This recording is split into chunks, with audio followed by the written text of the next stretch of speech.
And you can hear me, Olivia? Yes.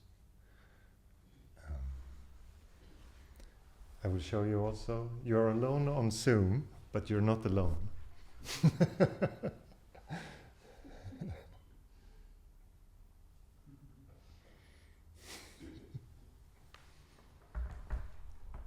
Very good, welcome.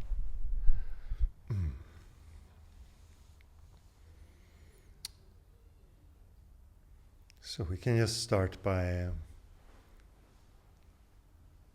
see to it that you sit comfortably.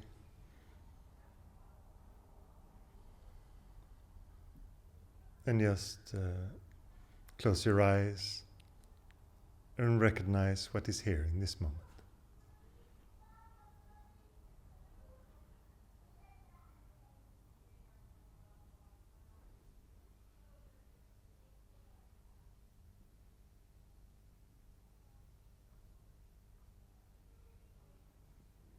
Dismiss all techniques for now.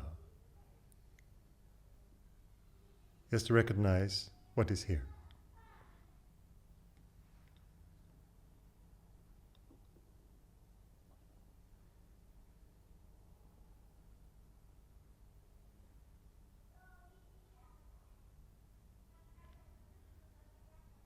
For a moment, not trying to do anything with your experience, but just be aware of it.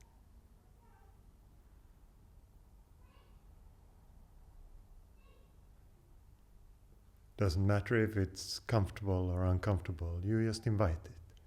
In this moment, recognize what is here.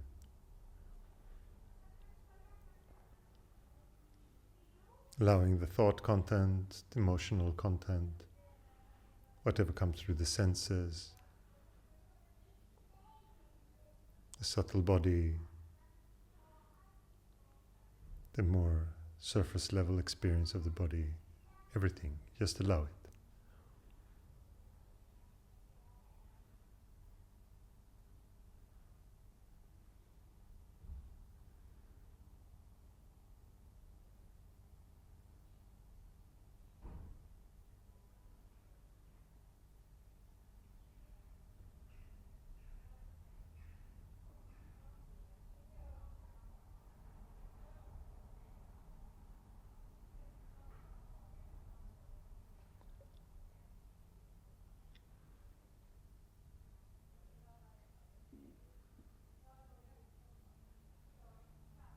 And thoughts can happen, but you don't touch them.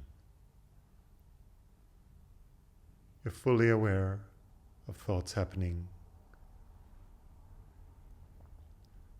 but there's no need to engage.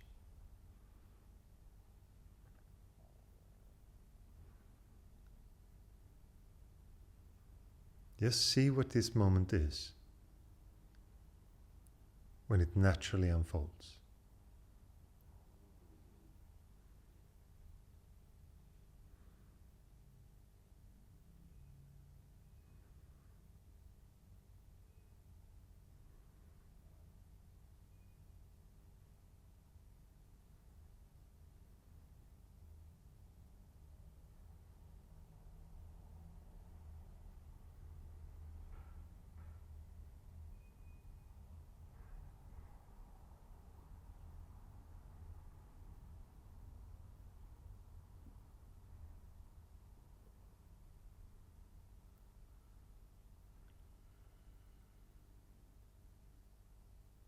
Just to recognize the space that creates.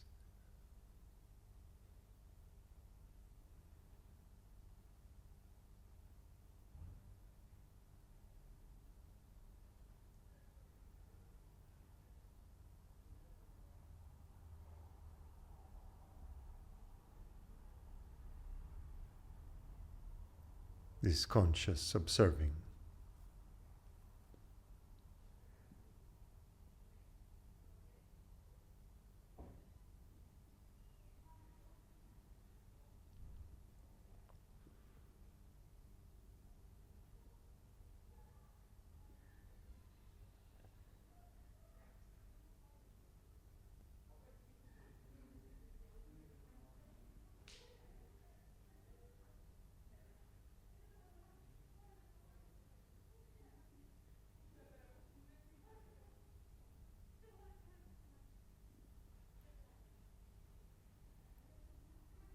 You recognize everything. What comes through the senses, what you're hearing,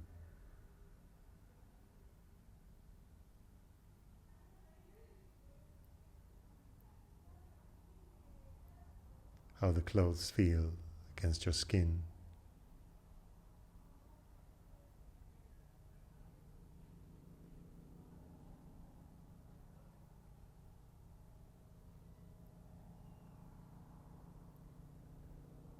Maybe a changeful emotional state.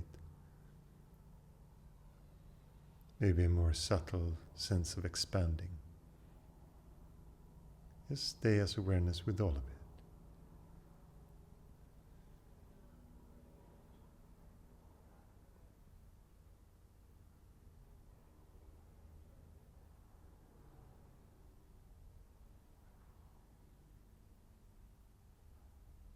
You might say that you're easily taken by the mind,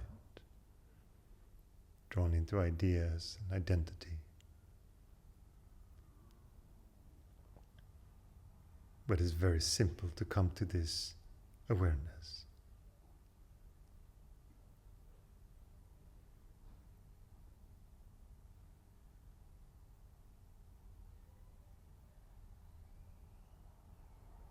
Come into this simple observing.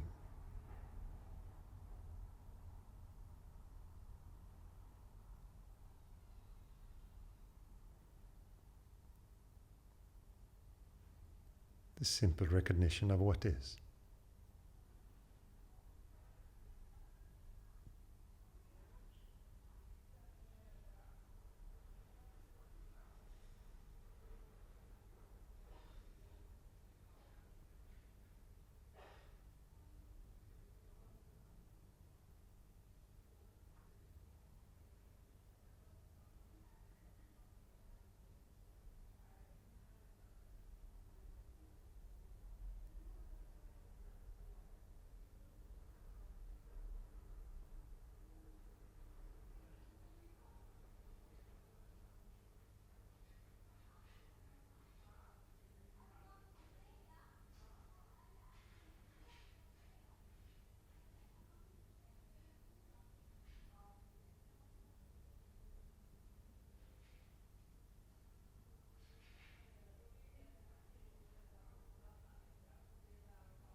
The only chance the thoughts have to hook you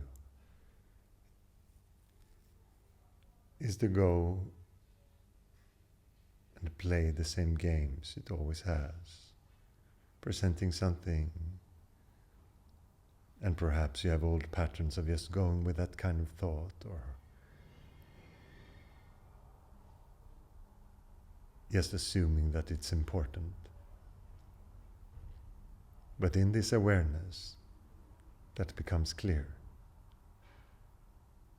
You see the allure, the magnetism of the thought,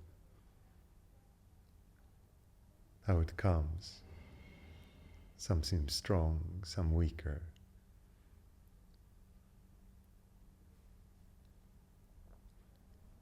The thoughts try to sell themselves as important.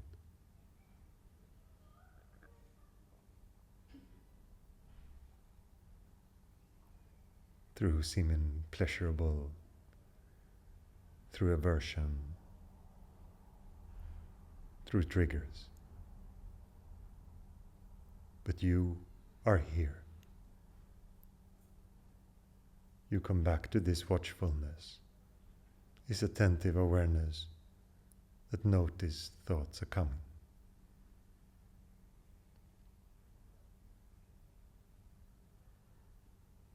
If you don't buy into the idea of the thought, it has no grip on you.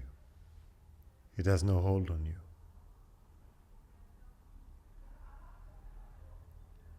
It becomes just another phenomena that arises and falls in consciousness.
This space between thoughts, prior to thought. That thought arises in and goes back into.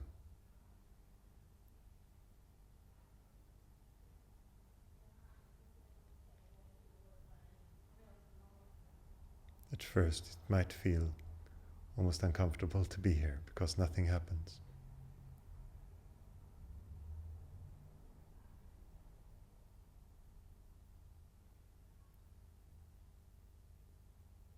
But as you get used to this space, this spaciousness,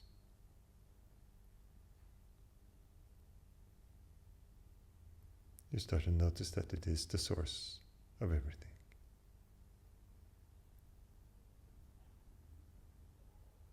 That for no reason happiness arises from this silence. When there are no distractions, bliss might come visit you.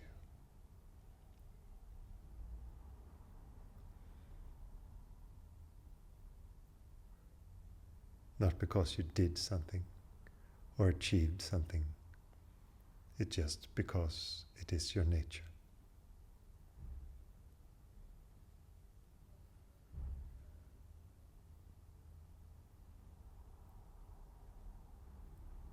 That is the expression of love in you.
You can open your eyes,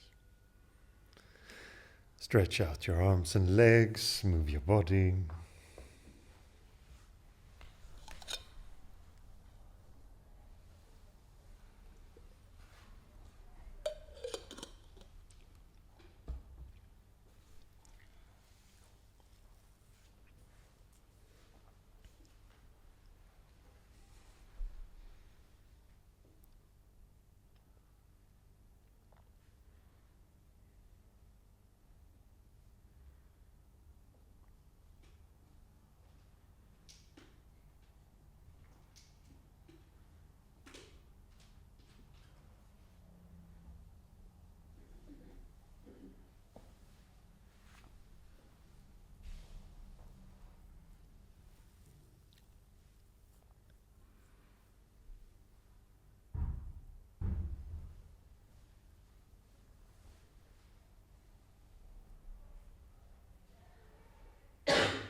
when I first started with the meditation,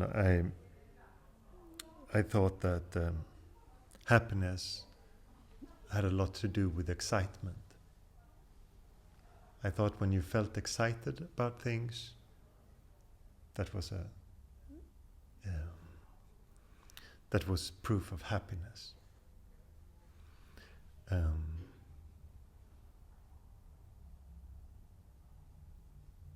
But excitement is always an idea born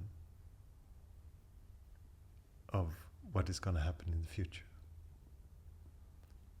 It has very little to do with the present.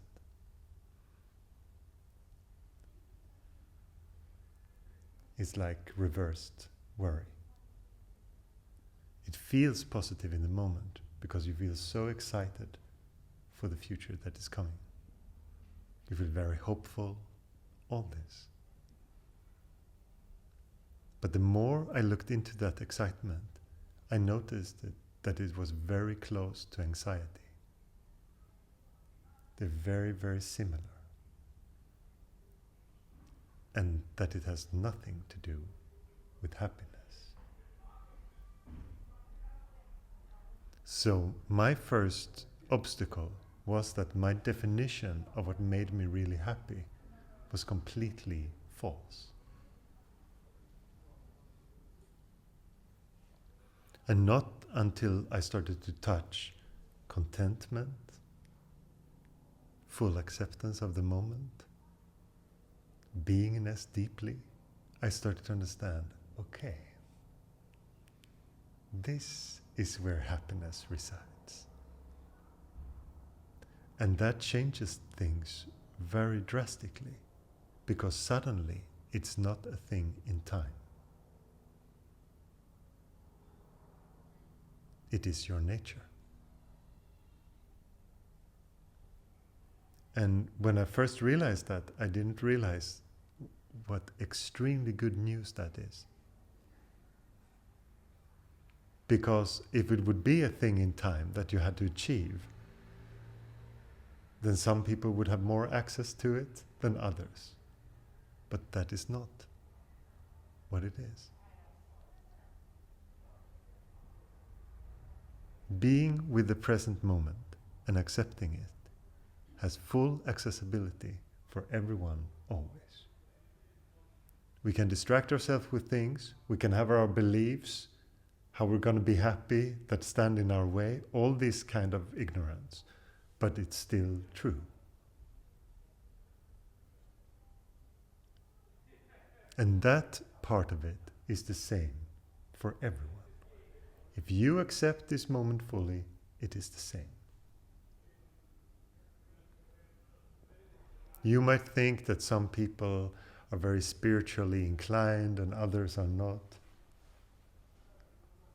But everyone can surprise you with these things. Suddenly there is acceptance of what is now, and it changes everything. For most people, this is not a quick thing that happens. It happens gradually. There is acceptance of things.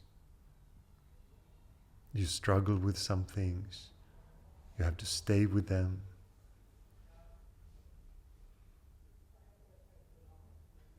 Old tendencies comes up, vasanas. And you just have to be with them. They feel nasty and unpleasant.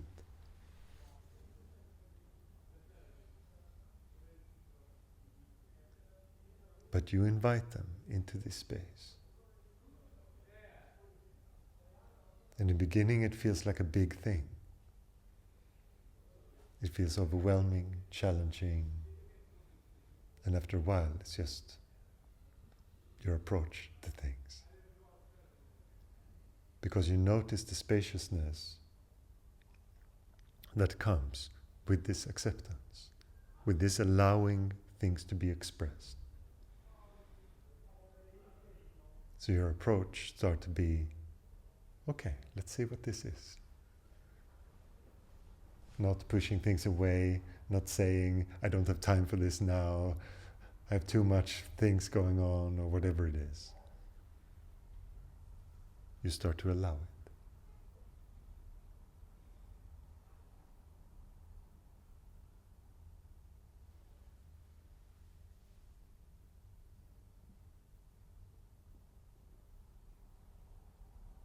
And you start to notice things like your relationship with others, people that you might dislike or even hate, that it carries so much weight to be with that feeling always, that you don't want to do it anymore. So your only way, the more you look, you notice that the only way is empathy. The only way is to see what it is. To be with the feelings that you have. And if you think that this process is always going to be nice, I have bad news for you. But the good news is that it creates a lot of space. That resentment that you carry is heaviness. It's stuck to your identity and you have to live with it.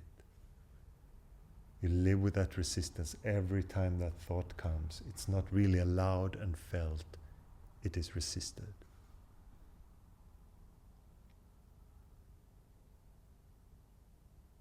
And when you do these things, they're challenging, but you can also feel like, yes, but what is this little change in me doing? But that is one of the greatest gifts you can give to the world. If you stop creating the dual nature in everything, stop pointing fingers to the outside and saying that everything is wrong in the world and my misery is because of that, then you can really start to look. Then you can really start to be with things. And you will see the inherent beauty in everything.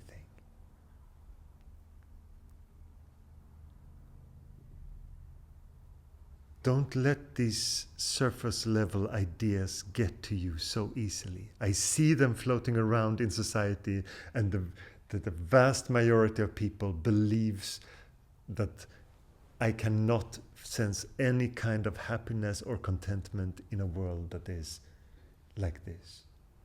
But it does not come from the external. You don't have to fix that.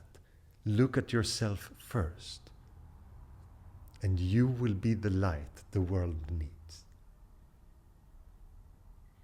You are not some thing that is gathering. You're much more like a projector. What you believe you are, that is what you believe the world to be.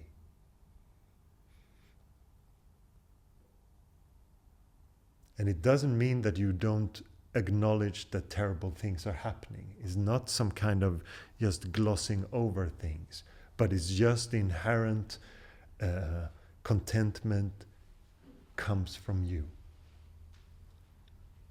And if you want to meet a world with a lot of dual thinking and us and them and all the violence and all the brutality and everything, the more at peace you are, the nicer that will be.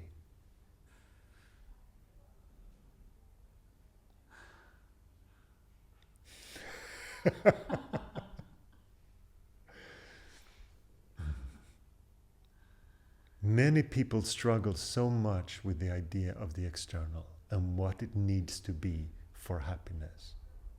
This is the most common, very, very common obstacle. But you are the light. And when you start to believe in everything is external, you diminish that. You gloss over it. You go into the trance of the mind and say, I am this or that. I'm too small. I'm too insignificant. I'm this or that.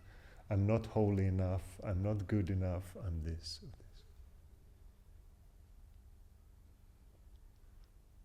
The challenge for everyone who takes non-duality seriously is the light. The darkness is fine. Everyone wants to get rid of the darkness. That's not a problem. But you will be challenged by the light. If you feel love overflowing, can you deal with it? Can you be with it? If you see others, they're super toxic, they try to destroy the world in their ways, and you just feel, oh, they're suffering so much. And you feel and underneath all of it, you feel your love for them. You don't pity them, you don't do all these games, you just see them and you see the ignorance and how they struggle and how they try to make sense of the world in their as well as they can. And even in all that pain and all that destruction, you know that underneath it all, if that person really looked, they would also find that they are the source of beingness.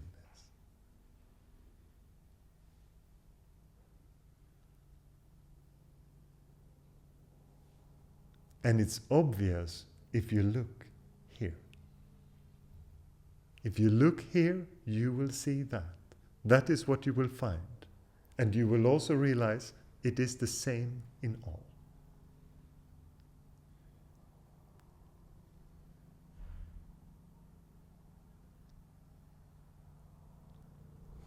And I know that,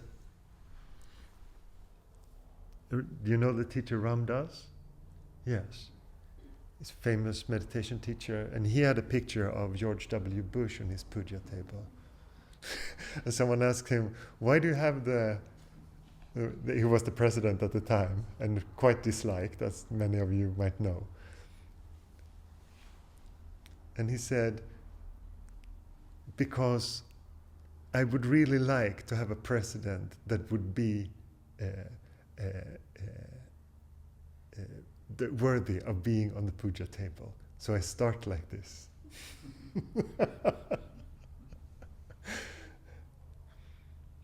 And that is just looking beyond the surface level of things. How can we invite the world? Because if you cannot invite your own experience, the emotions that come in your experience, how will you accept them out there? You won't.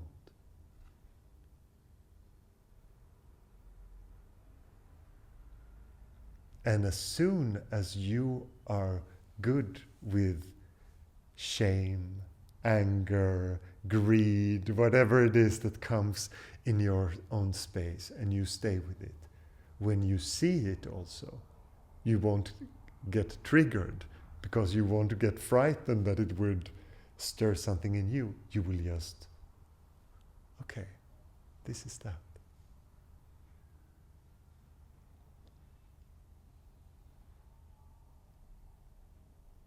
And in that approach, it just creates no karma.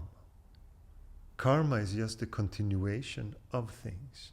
And as soon as you resist anything in your experience or people, they will linger. You resist your own emotions, you resist other people's behavior, all these things. And it doesn't mean that you find all behaviors acceptable. It's just that you understand that there is ignorance. And you can understand where it comes from. You can allow the beingness to shine even in that.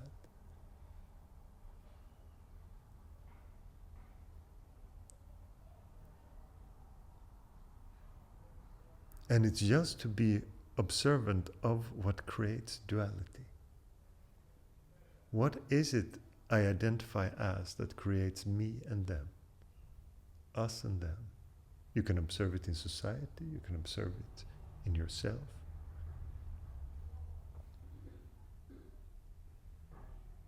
And Paramahansa Yogananda wisely said one time that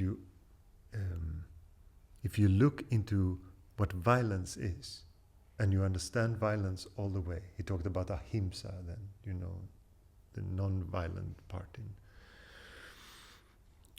of the Ashtangas. And he said, if you follow that all the way, you will understand the non-dual nature of everything. Because that in its furthest branch is what we call violence. At first it's a little resentment, you're just careful with the different others, they are a little bit like this, and people talk in group, and it can seem very, very surface level and not very dangerous, but in the extreme it becomes violence. And when you start to see it, you understand also the subtle, more subtle nature of it that has to do with identity and how you create me and others, us and them, all this.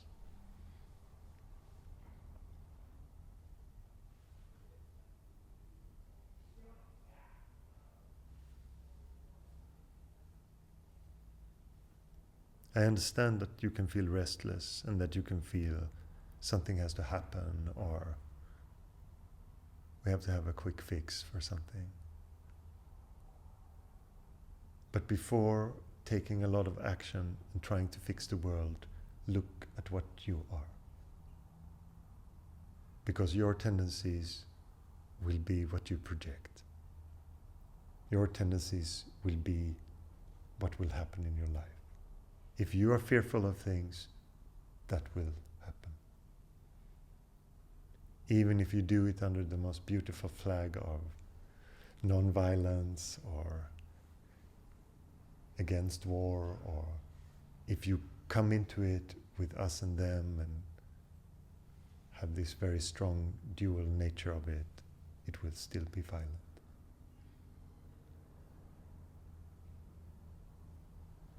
Someone asked my guru what they should do in the world, and all he said was, if you don't know yourself, what can you do?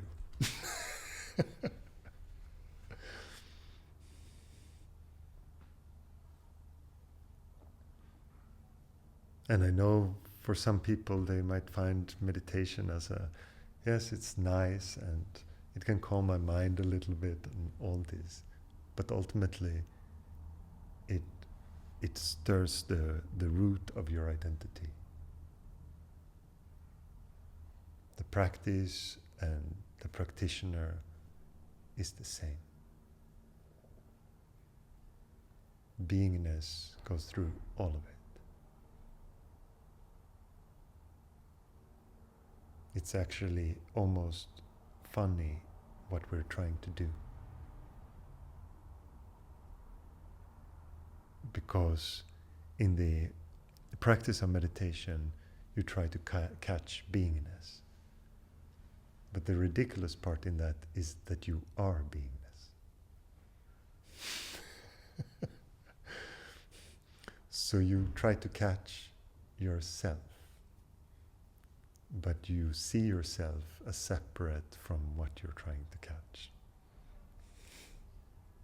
This is why meditation gets difficult for the seeker, because the seeker thinks that it needs to be whole.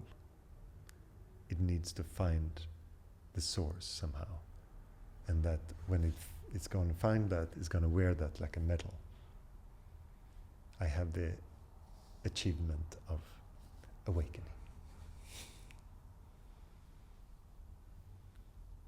But you're already beingness. This is your nature. And you come back to it,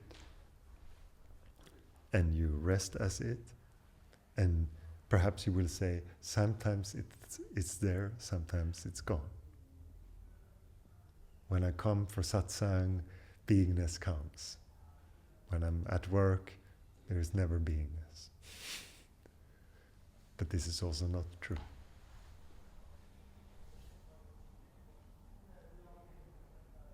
It's just that the idea of the situation is like a trance in front of the eyes. And as soon as the idea of the person takes over, it is very much like you cannot see.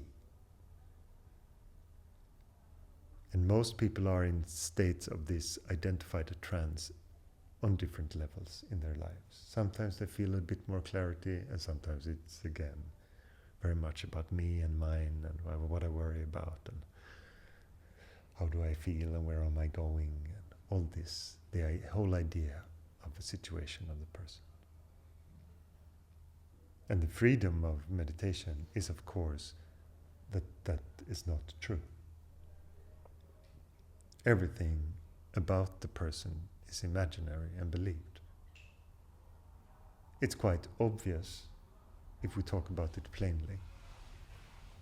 Perhaps you have noticed that what you think is important in life and where you're going and what you want to do and how you prioritize things have changed through your life.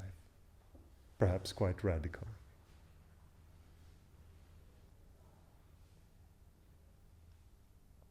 Because that is the nature of the idea of the person.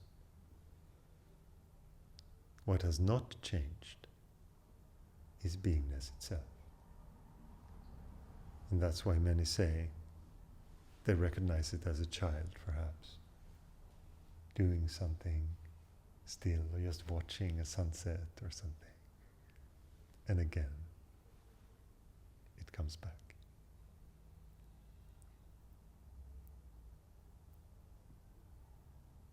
And beingness itself has a very childlike nature to it. It's very playful. It's very open. And for some people, you can feel that playfulness and that openness, and not feel like there is room in society to express that.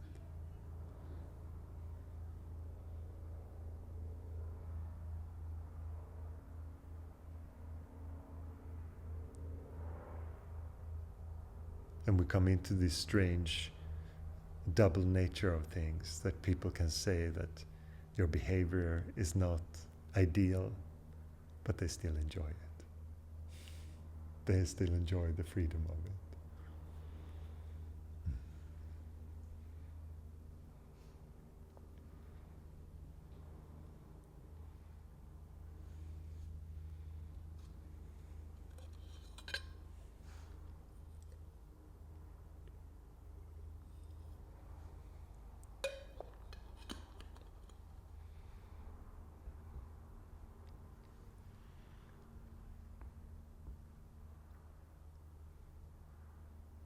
So the question is not if we can become beingness. That's a ridiculous question. The question is, what stands in the way? And the simple answer is, there is only one thing: the idea of the person.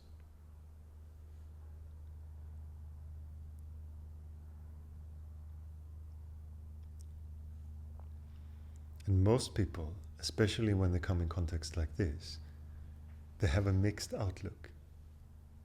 They usually both are in connection with the sense of just pure beingness.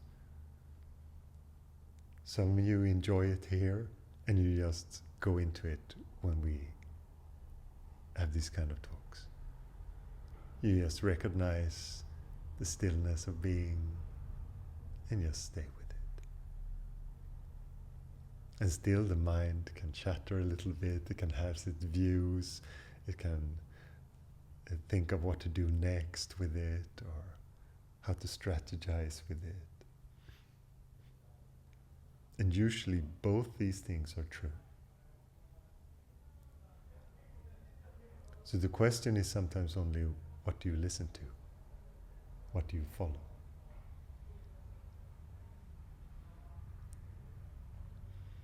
And the spaciousness has a very simple language. It just wants to expand. That's it. And the direction that it expands, it can be drawn to that direction. And to the mind that does not always seem logical or the most productive or efficient, anything like that. Because beingness itself is very playful. And can be fine with things like not doing.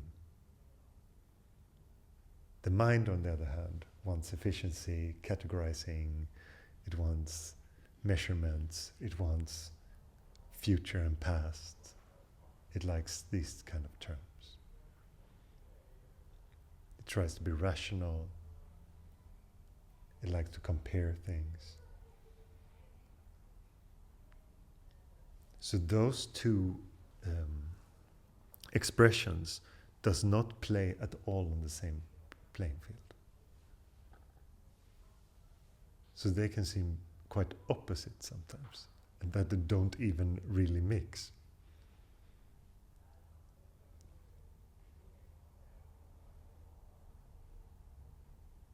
But the intuitive sense, the existential drive towards truth, it just, when you go with it, it's very easy because it's so open. However irrational it seems sometimes. And the more you come into the trust of it, it will just show you things. It shows you a direction sometimes that, okay, let's see what happens with this. There's just openness with this.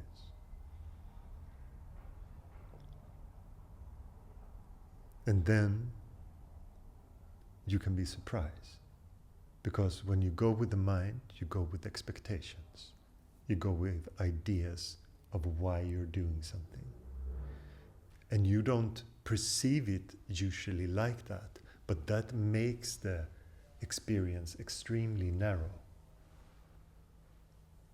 It makes very few things possible because you expect something, so you discard everything that doesn't live up to your expectation.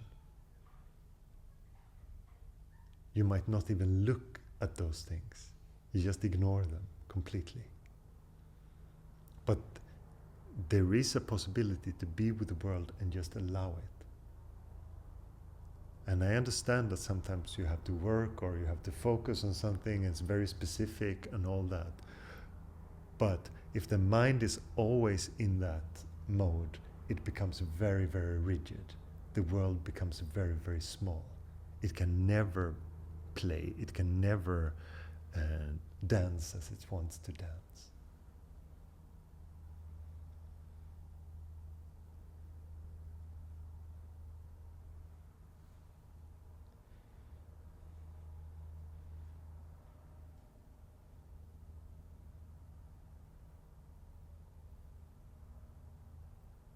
Meditation in itself is not difficult. It's just that for most people, the meditative approach to your life is just so foreign. It's just so different from what you've been taught. All the ideas that we've been taught in school of doing right and keeping in our lane and all this does not apply at all when it comes to this.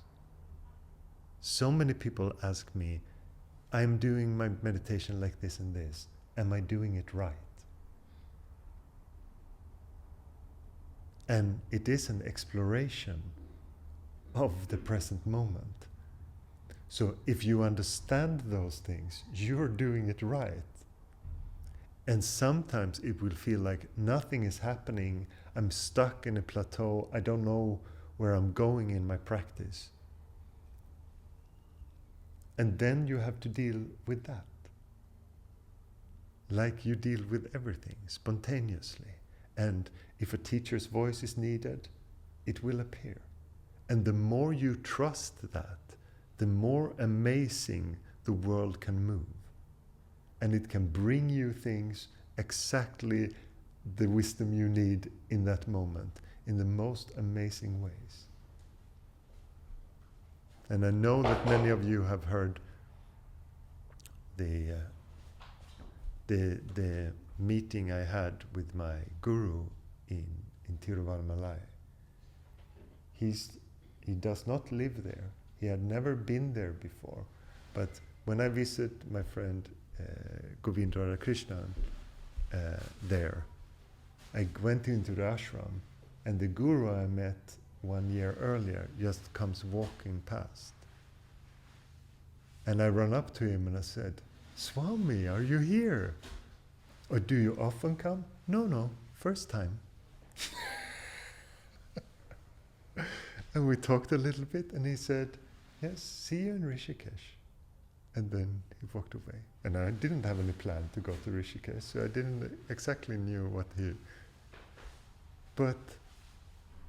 And then it just unfolded. Then I came back and I stayed at the ashram, and he already knew. He was just already in alignment with it. And it just, everything just comes like that. These words now, how they come to you, is through that.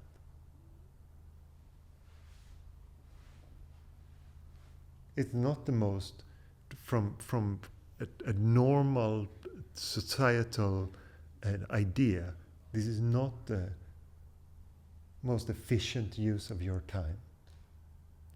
We would say, you could learn something that is more like a skill that you could get better at to be more productive in society. But that is not what your heart says. It says, I want to be here. I want to see what life is. I want to know what freedom is. I want to know what beingness is. I want to know what real contentment is. I want to know if it's possible for me to be happy. Right?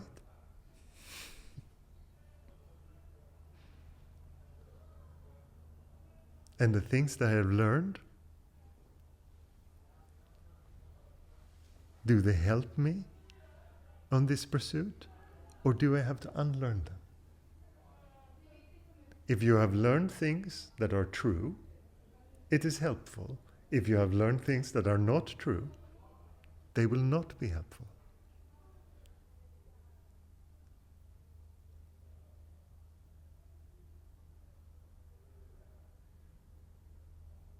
But how do you know until you look? What is the actuality of this moment? And what is your ideas of it? What is the actuality of meditation? And what is your ideas of it? Of happiness, of freedom?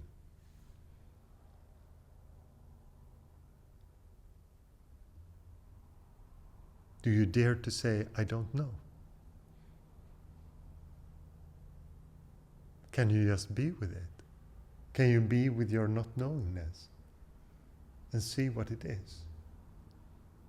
See what is beyond your ideas, your beliefs. What you have learned is right.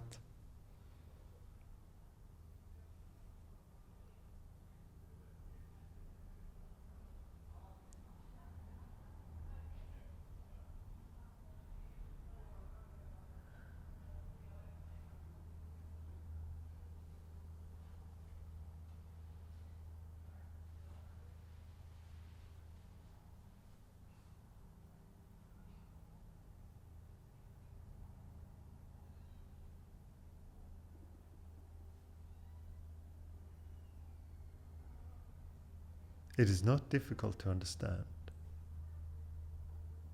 Like the intellectual part of meditation is simple. Be as you are. Stay with the moment as it is. Allow everything to unfold.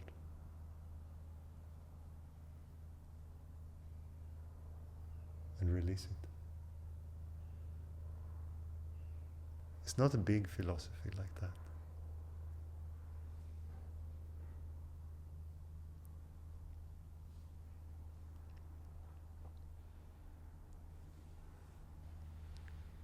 And sometimes I get to hear, I don't know if I want to come to meditation. I need something more practical. That is ridiculous to me.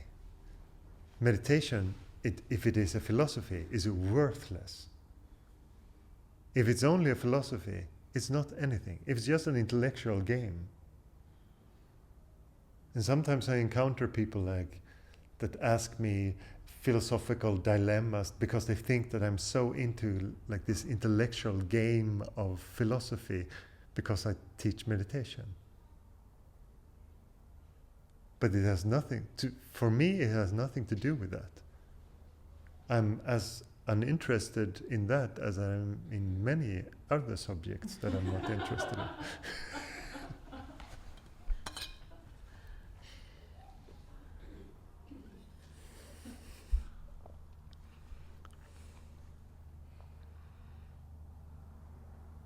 It's all practical.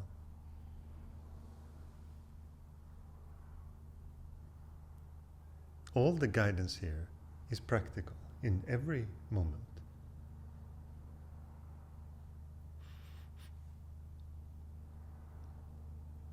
Even the more surface level things, like asking yourself the question, what is happiness? That can still be that you have to use your intellect, you really have to look and you have to discern and you have to be with it. What do I take in my life? What do I feel like I have to feel some kind of completeness, some kind of contentment, happiness? And if you start to look at it, and if you're very honest with it, and everything is just external things, then examine that. See what it does.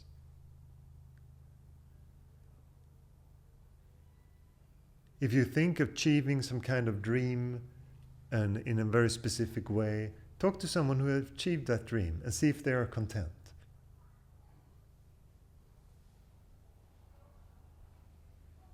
Find out. If you think money's going to do it at some point, talk to someone who's really, really rich and ask them, are you content with? Did that bring more contentment?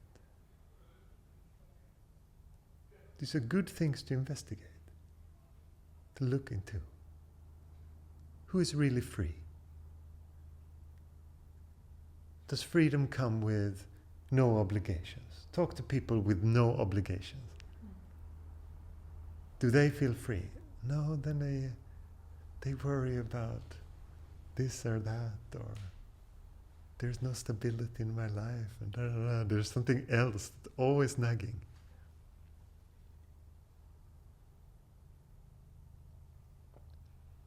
And for many of us, it is the hope of that kind of idea that keeps us also from being here.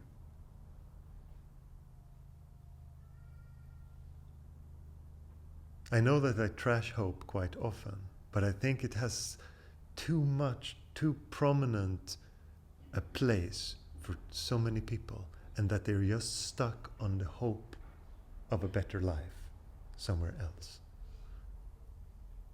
And if they at a certain point in their lives have not achieved what they hope for, they fall into the other extreme of hope, which is hopelessness. And then they're bitter about it, and they love to tell you about how bitter they are about it. And they live their life. And it's such a brutal way to live.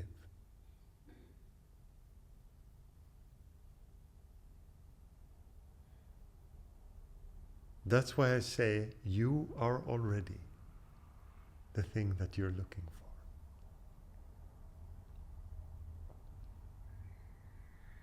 In many traditions, they give you a map. But even if the map would lead you to the right point, it would be a ridiculous map. Because it would just lead you somewhere and then back to where you came from. And I know that it can seem like certain things are needed. And in general, they are. For most people, it is good to concentrate your mind at first. You can be with your thoughts and your emotions and not just jump into everything. You need some kind of concentration, focusing your mind. So for a while, you need a mantra or you need to observe your breath. That's usually what people start with. But at some point, you recognize there is stillness in the experience. Usually this just happens spontaneously when you sit with a concentrated mind. You go into this. And when I first started practicing, there was so much focus on the techniques and the practice, and I came into these vast spaces of just spaciousness. And I felt like there were no instructions around that. And I stopped doing the techniques in those moments and just stayed with that. It was so prominent, but I had no guidance in it. So I didn't understand that I really came into deep beingness because no one talked like that. They just said, continue, do your technique. You're still a beginner. Do your things. And when that part starts to become prominent, you don't need your, it's like these support wheels for the bike. You need them in the beginning, but you're not always going to ride around a bike with the support wheels. At some point you take them off because you can just ride the bike. But no one told me that I was riding my bike. So it's good to be in a tradition where someone can tell you that. That this is the purpose of the meditation, to start to be the observer of the experience. And that part of it, usually, then the view of the experience start to change. Then you start to change from viewing the world as an external event as much more as an internal event. You start to realize that it happens from you, that there is a deep observing that happens, and that how you relate to thoughts is the biggest factor in if your life is beautiful or miserable. And there's such a relief in this observing. You can be sensitive, you can feel quite sensitive, but you're still in a very alert, observant space. So you feel like you can be yourself with all your things, all your feelings and all the expressions, but you can still observe. But that state, it's still limited because it still keeps the experience in their observant state. So at some point, it needs to be invited again.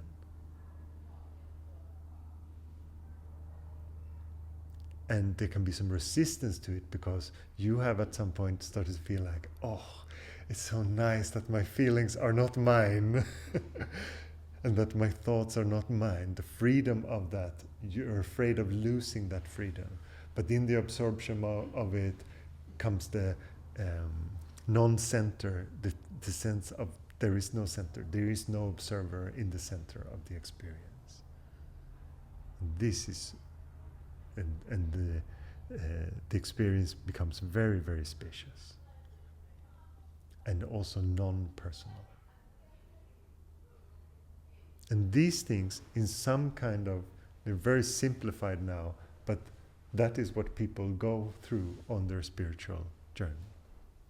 And then, depending on your temperament, on your tendencies, you perhaps need certain things. In my practice, I resisted a lot everything spiritual. I wanted to be secular as possible. I thought that I could do everything, and all those things intertwined to a kind of spiritual crisis where I started to understand that I have to give myself to something greater. So that came to me in a very strong sense. But I know also, like my Indian friends that grew up with a sense of God and a belonging with the universe, that they had no struggle with that at all, because they had it from the start. They never thought about that even. When I told my story, they were like, oh, I never thought that could happen. That's just normal. So our challenges is because of our culture, how our ego is structured, how much our idea of individuality, how strong that is, for example, how much you see yourself as a doer, or the idea of responsibility, all these things.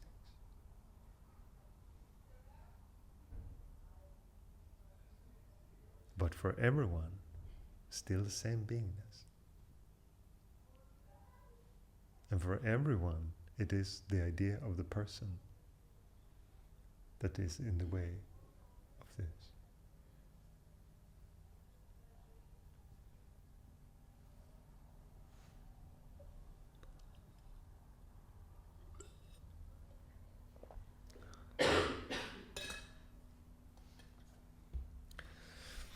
Any questions today?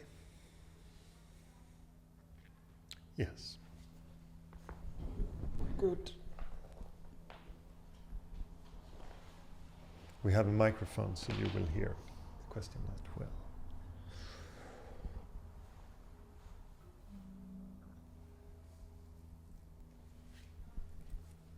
There's like a lot of thoughts that come with a topic that you shared, that it's like a thought tree, and I don't quite know how to get to the stem, so I feel like I'm gonna ramble for a long time, all the different leaves on you. Okay. Okay.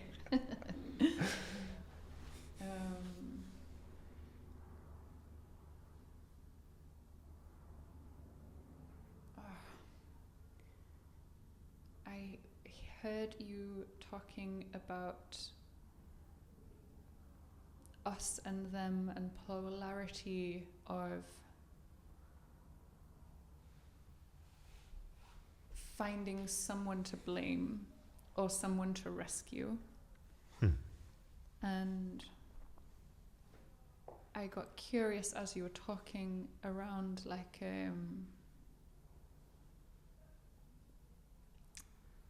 in a Tibetan tradition I was in, they're talking a lot about bodhisattvas, bodhicitta, compassion, Buddhas who decide to stay, like they could go up to this place and they choose to stay because the suffering just calls their heart, and it's not about finding who is the one from Israel, who is the one from Palestine, or who is the one who shot Charlie Kirk and who is Charlie Kirk, this whatever. But you talked about that it's easy to want to look away from the darkness and hard to want to look at the light. Yes. Something that I feel in my experience of life is a feeling of being drawn to urgency, like a sense of urgency.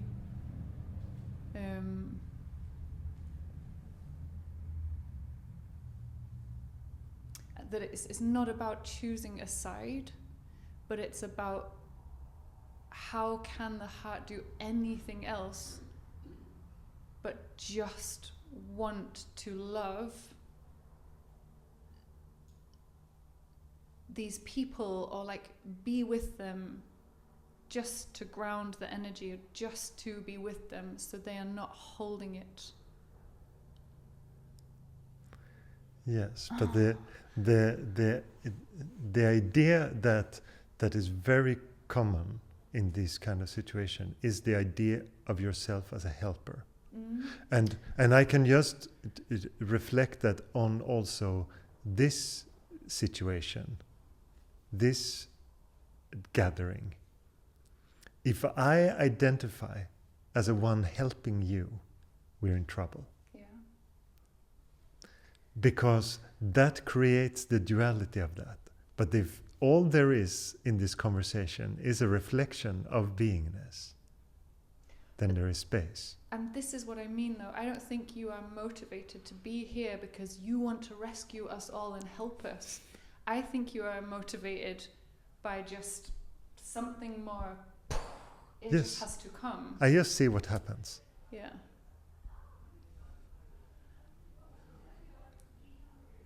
Yeah, I guess a question I have is, I notice I feel very moved to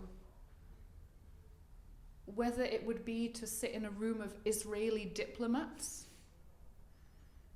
and just feel with them,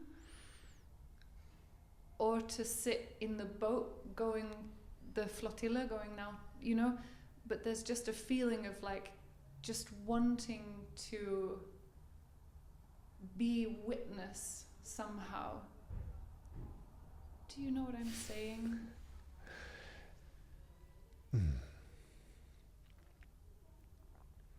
Like, I feel like I'm very moved emotionally and drawn to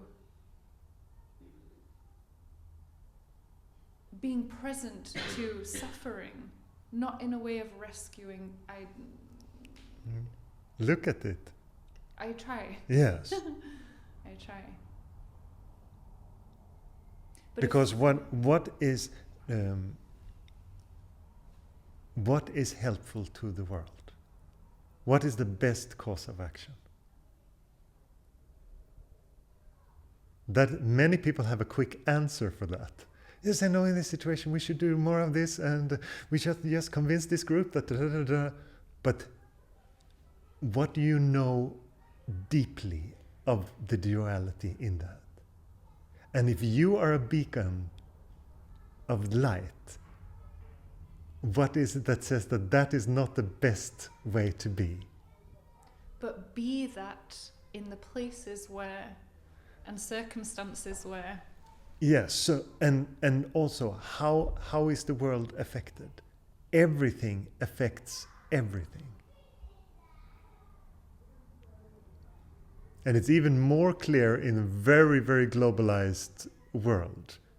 The news that comes from all over is known. 100 years ago, it could take months before you knew that a war was somewhere, or you wouldn't know it. Now it's very, very globalized. Yeah. And also on the small, it's so easy to make yourself small in that.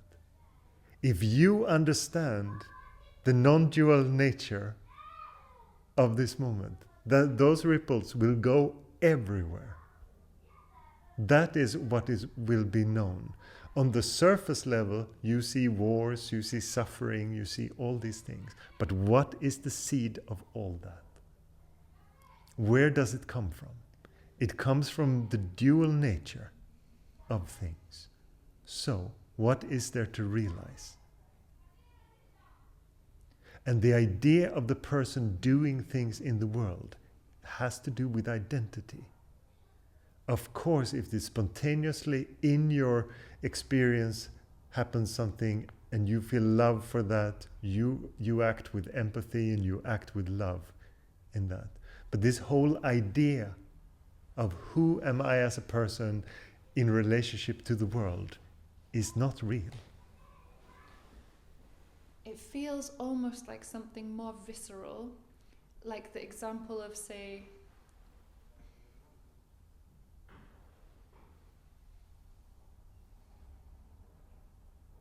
like the impulse with which a mother will protect her child, yes, or a lion cub, whatever. It's just like I'm just here.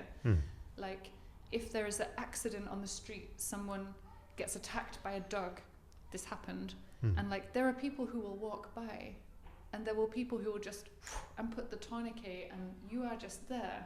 Yes. It's not about blaming the woman who made the dog attack.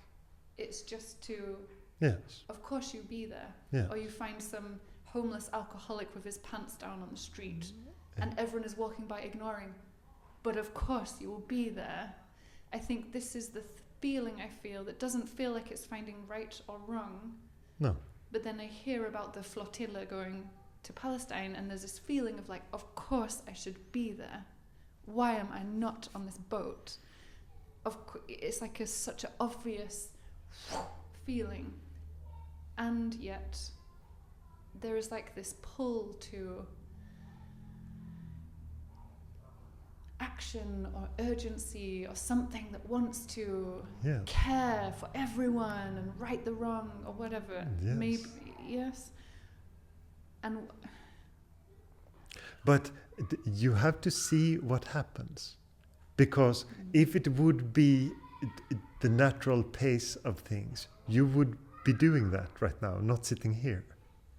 Do you understand? What happens, happens. Look at what happens in actuality, not your idea of what happens. Can you make that distinction? Do you understand that? I believe if I was more able to get out of the way, my sense of self or ego, I would be on that boat. That's what I believe. Yes, but that's an idea of the person. Do you understand? I understand that this feels murky, that this is difficult to discern. But there are two different things. It is the idea of the situation you're in, and there is the actuality of this moment. One has to do what is real, one has to do with what is imaginary. And I know that you can have a sense that the person feels very real. I understand that completely. And that you are a doer in the world and you can do this and that. But there is an aspect of reality that is just happening, that you can be aware of. It doesn't feel like doing, it feels like being moved by the heart.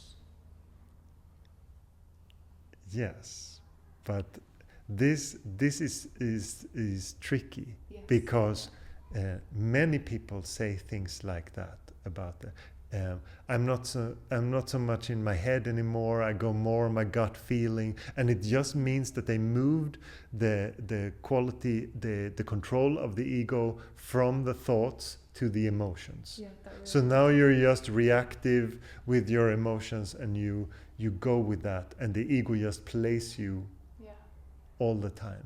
What is it that say that the feeling you have has to do with reality? Nothing. But it can give the sense of that. And for example, the ego can give you the sense of dying. In meditation, it can give you the sense, if you continue, you will die. If you believe in that sense of death, that emotion that feels like death is pulling you, you will be so scared by it, but it's not real. This is the difficult thing with our pain and our emotions. And that's also when you start to relate to that completely different, you will see it in a completely different light. All the ideas that is on this surface level, this is what is happening in society, and that is not what is happening. Or perhaps you won't even say that is not what is important. That you will be more urgent at looking at people from the standpoint of understanding that everything is non-dual. Because what does the separation of duality create in the world? It creates all the violence, all the separation, all the us and them, all those things. That is the seed of everything. And it's just ignorance from all. You can always point out the group and say, they are evil, or they are evil, and they are doing it wrong, and they are doing it wrong, because you will find flawed people everywhere.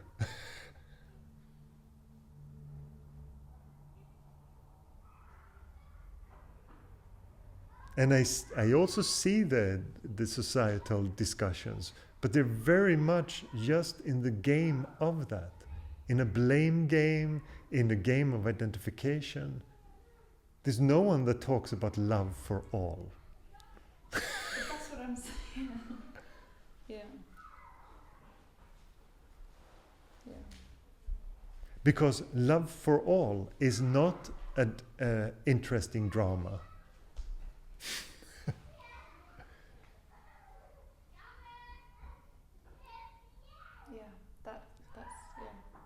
And it feels not black and white, so it's too murky for most people. It just feels like I cannot see through that. How can I love everyone? They are the bad guys. They're just ripping people off. They are doing this, they're doing that. I don't feel like I see good and bad guys. I feel like I see the whole tragedy playing out from all sides back to each one. Yeah. But there's an urgency. But what you just said really, that also resonated, that love for everyone is not a drama, or something you said. Yes. And then for me, actually, it still feels like a drama. Like, oh, no, all the sides of it and hold it all. Yeah. But this is actually with this a sense of urgency. That is, this is maybe a good calibration. Like, What does contentment say? What does this deep love, this unconditional love, what voice does that talk with? What does that say about the world? Does it say that we have to fix the world, or do we have to love it? Is there conditions to that love? How can it be unconditional love with conditions? How can beingness be whole without it being whole?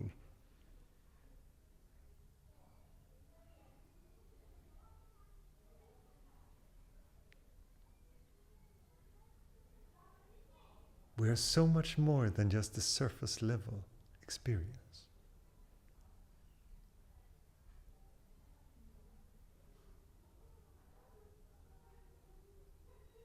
And on the same level as if you meet a sad friend, the best thing you can do with them is not to give them more advice or tell them how to behave.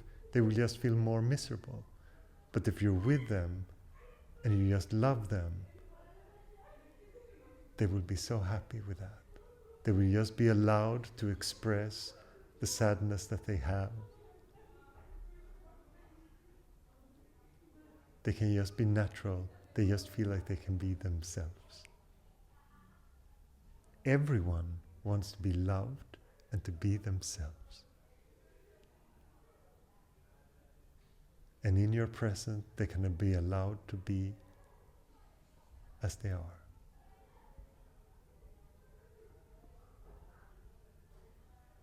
From the surface level of the mind, that can seem like a small thing, but that is an ocean of love.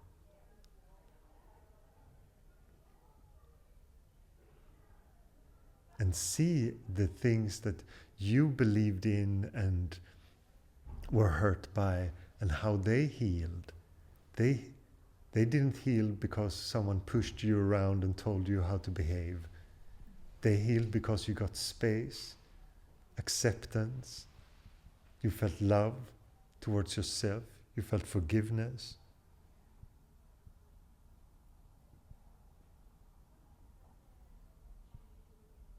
That is the acceptance that heals.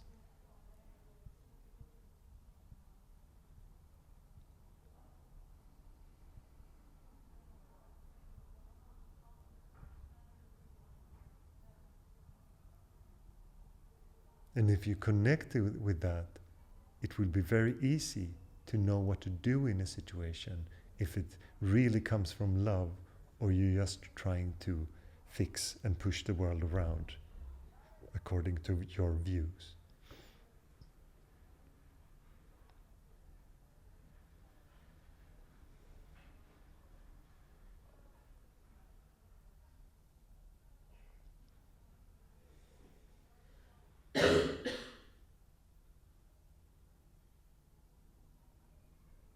And I get asked sometimes from friends who are worried about the situations in the world and what is happening.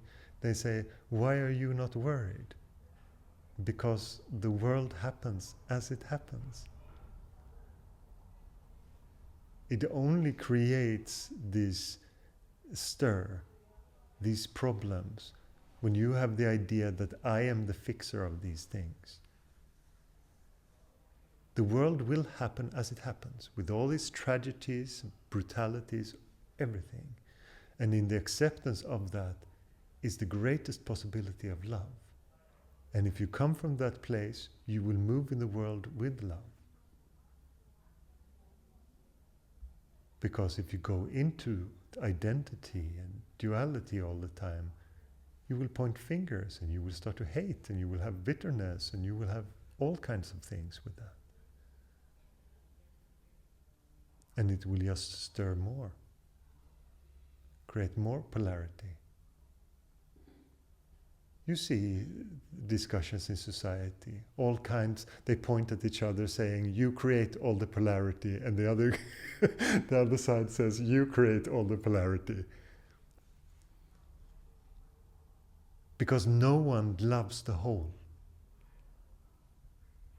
They just want to believe the identity that they like, and they want to have that affirmed. That is most people.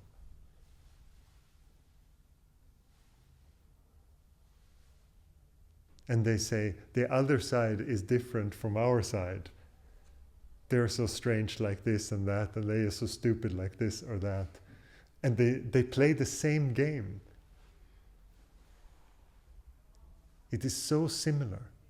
There is no one going, it's all the same.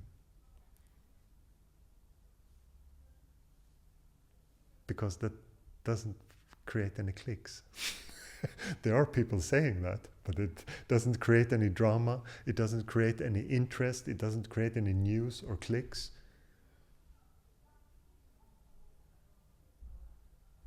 We don't raise hardly ever any statues over people who are very, very loving.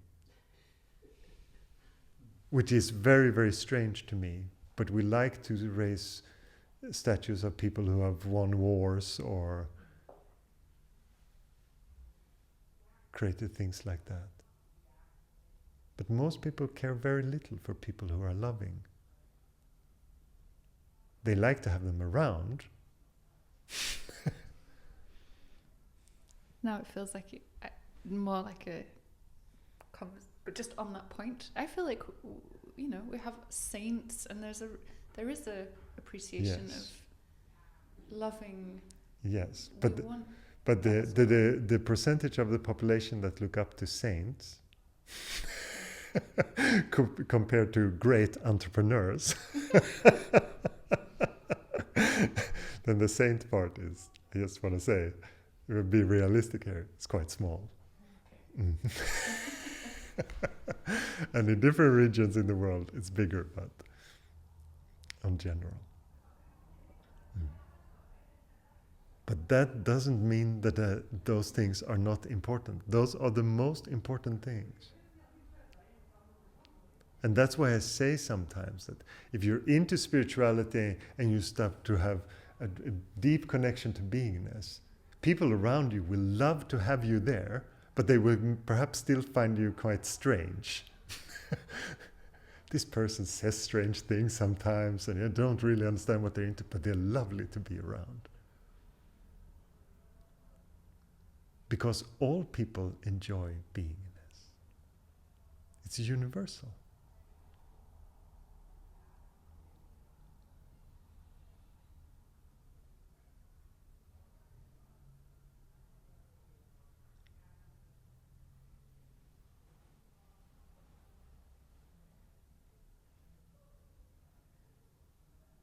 But it seems subtle, it doesn't get much attention, it has a different flavor. But when you look at the world through that, you can really see people. You can see the suffering, you can see the ignorance, and you can see all the games that are played. And it becomes obvious that being as you are is the best cause, or is the best non-action.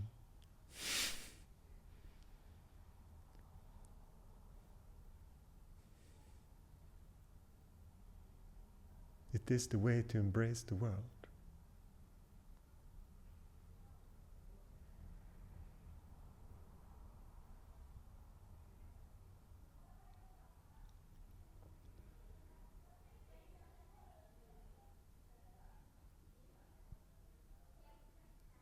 It is the difference between the world being external and internal.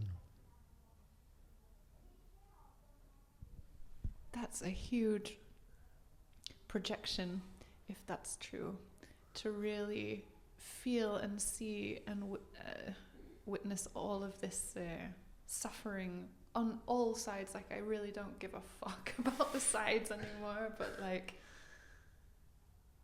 yeah, it's a lot to really feel and see how that is a projection. Yes. This is And people have their personal scars and their personal pain, and then they have all these kind of group pains for a whole region or country, or they can have a group pain that everyone shares. So it's so normalized that you have this pain, and everyone agrees on it. yeah. That it's very difficult to break also. If you stand out, you can be almost a traitor in that. Yeah. And there is, when you look deeply into yourself and you get free of some fears that are very common and perhaps also very common in your family, Yeah. like with your parents, you can have a sense of almost leaving them behind when you step out of that. There's a strong sense of, if I'm doing this, if I go beyond this, I'm leaving my parents behind. The connection that you have with them is less. Because suddenly you move beyond the pain that is shared with them. And as this conversation has been happening, I have been noticing like some personal emotional dynamics, like wanting to rescue my mum, or just wanting my parents not to argue. And so for me, seeing this polarity is like, please just don't argue. And then there's also shame for that, like, wow, is it really so selfish, or is it really so small in me? And then I make it like, oh, this grand thing. I care about the world. Yeah, exactly. It's like there's fear and shame also then. Yes, because that honesty is scary. Yeah. It's so scary because it is not nice. You would much rather have it that you are super noble. And that it's not so small, and that you just try to stop your parents from fighting. Or it's very much what many of these movements in pain, that the pain that people have is their whole life, and some people make a career out of their pain. So it's really, really difficult to deal with it. Like what? I see, for example, people who debate in politics. You can see their pain, and that they come back to the same anger and the same pain time and time again. But they have built a whole career on being that persona with that. And they feel so much like they're protecting something. They have like their holy ground, what they're doing. But it is like a wounded child again and again showing. And the more peaceful you feel, the easier it will be to spot that someone is just, oh, this person is really, really angry. Or where they come from. And if you watch them for a while, they usually reveal the structure of it. It's so common. And this is how there is a nice talk about things, and they put it often people who are very well spoken, so they put it in really nice terms, why their reality and their view is so balanced and well grounded. and they just live out their duality and everything they're afraid of in that. That's how violence happens. It doesn't happen like someone punching someone else. It happens because there is so much pain and it's being expressed like that.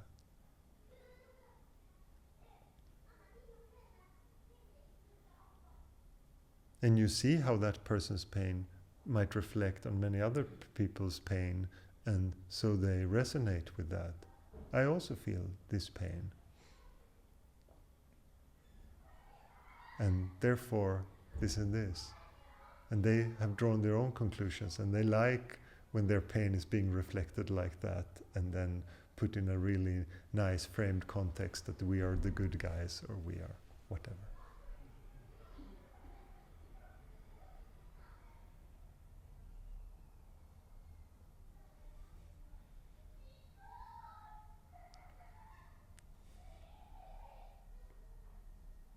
So you see a lot of the pain, but you see very little of the peace, because the people who are peaceful, they don't care to announce that everyone should be peaceful, because they understand that that does not work.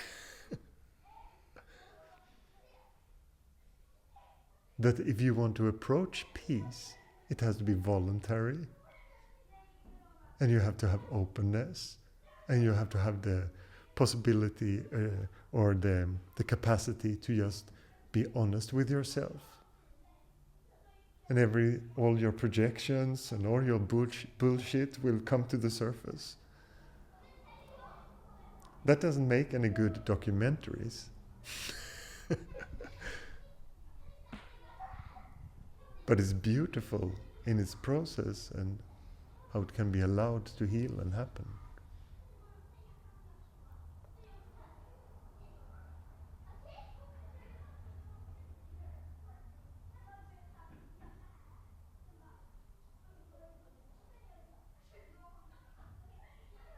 Thank you for your question, Rebecca.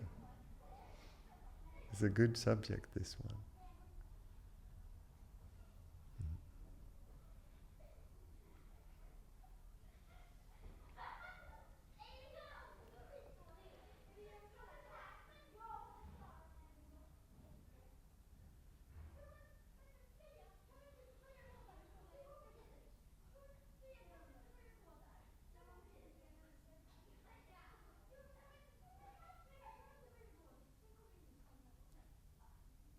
Someone else have a question?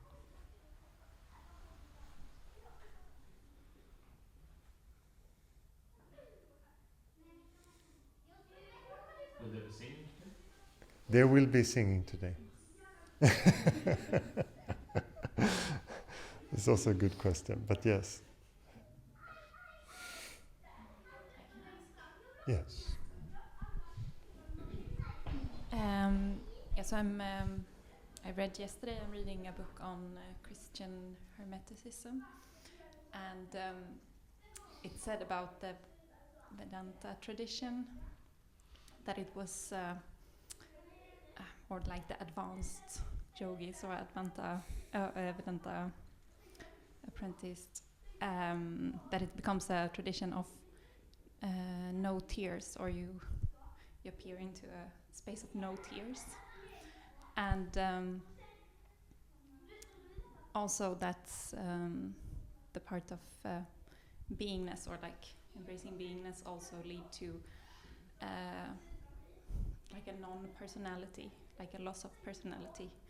And I was just interested to hear what you were thinking about that, because or like the part of no tears, that the tears dry up when you are progressing into the tradition deeply, I guess. And then the part of going away from personality. The feeling I have when I hear this is that I hear someone speculating about Vedanta who has no experience of it and is watching it somewhat from the outside and have their ideas. to call it the path of non-tears. It's not true for me, at least, and not for many people that come and see me. I would say that there is more often tears than not tears. Yeah, I was thinking of it also. It said also that it compared to the Kabbalah path, that it was But more of love in some ways, and I felt not resonating, at least with my experience. no, but it's also you are putting so many things together when you say Vedanta is like this. That is an impossible, already there. It's an impossible. Because I have been in Vedanta contexts that are very strict and very much like a school, and very much lineage, and that's all they talk about, and Adi Shankara and this and that, and it's very much like just studying and school-like in their approach.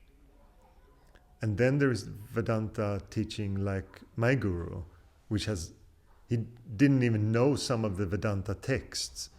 He said, Atmananda, could you send me this text? Because they asked me questions about it and I've never read it.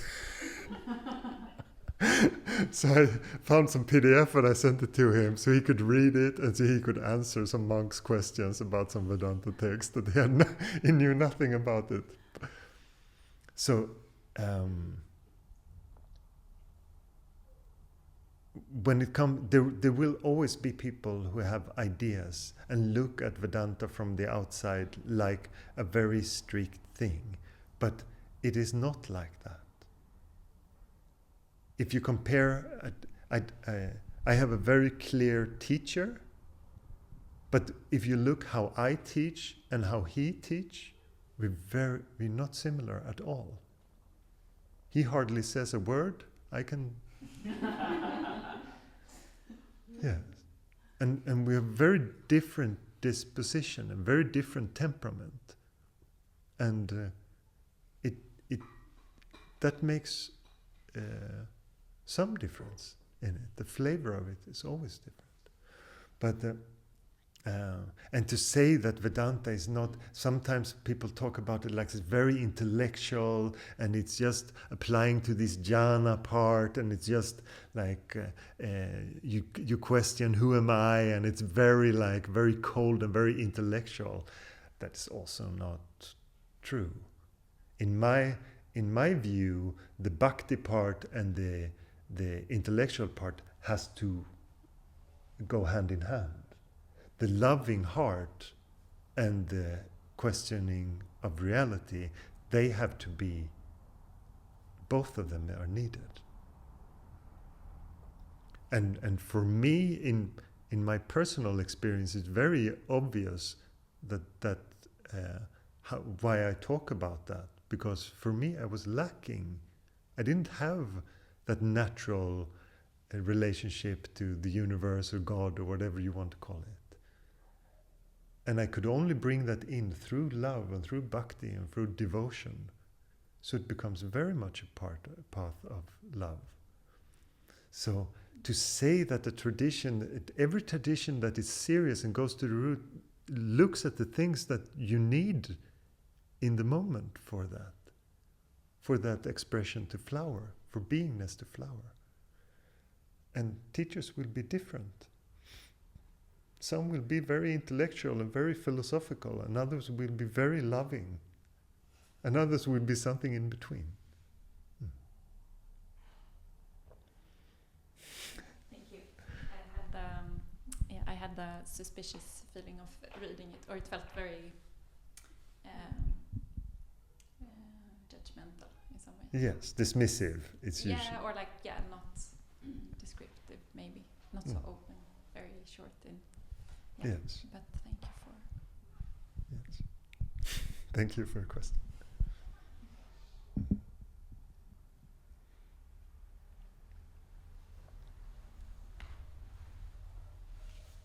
Someone else? Or do you want to sing?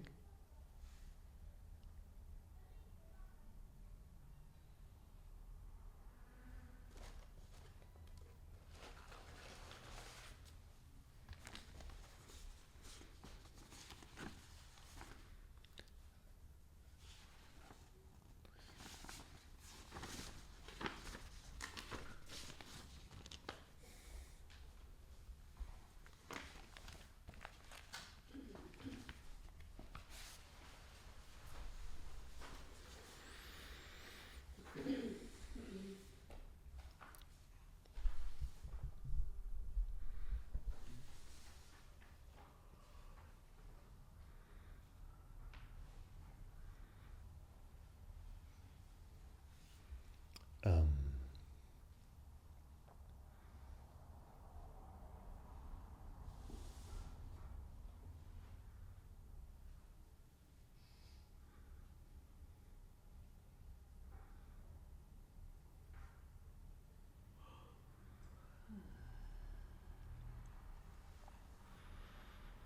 Om Namah Shivaya. Om Namah Shivaya. Om Namah Shivaya. Shiva Om Namah. Om Namah Shivaya. Om Namah Shivaya. Om Namah Shivaya. Shiva Om Namah. Om Namah Shivaya. Om Namah Shivaya. Om Namah Shivaya.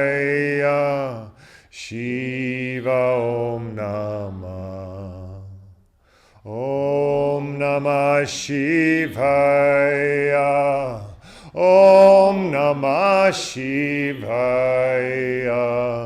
Om Namah Shivaya.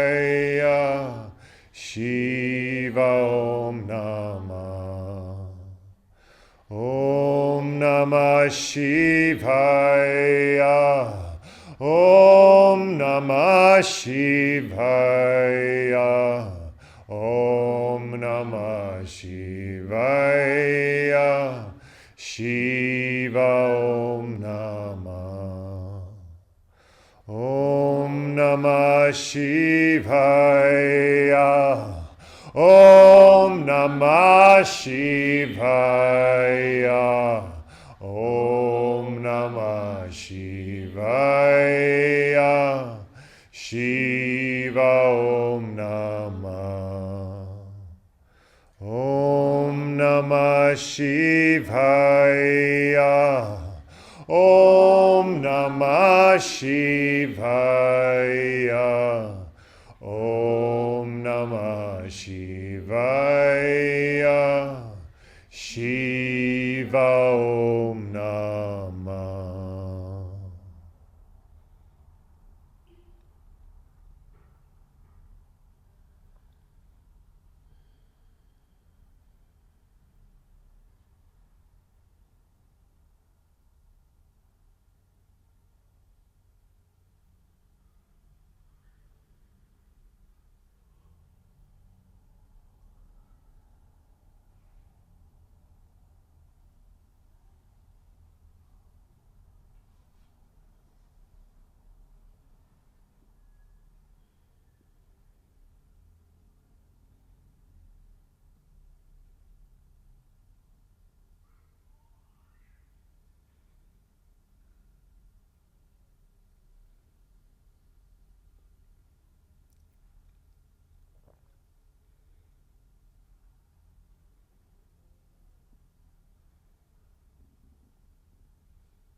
May all find a blissful presence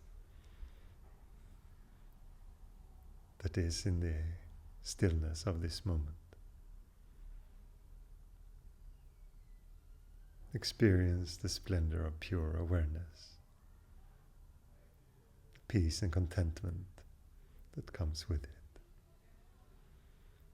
Om Shanti, Shanti.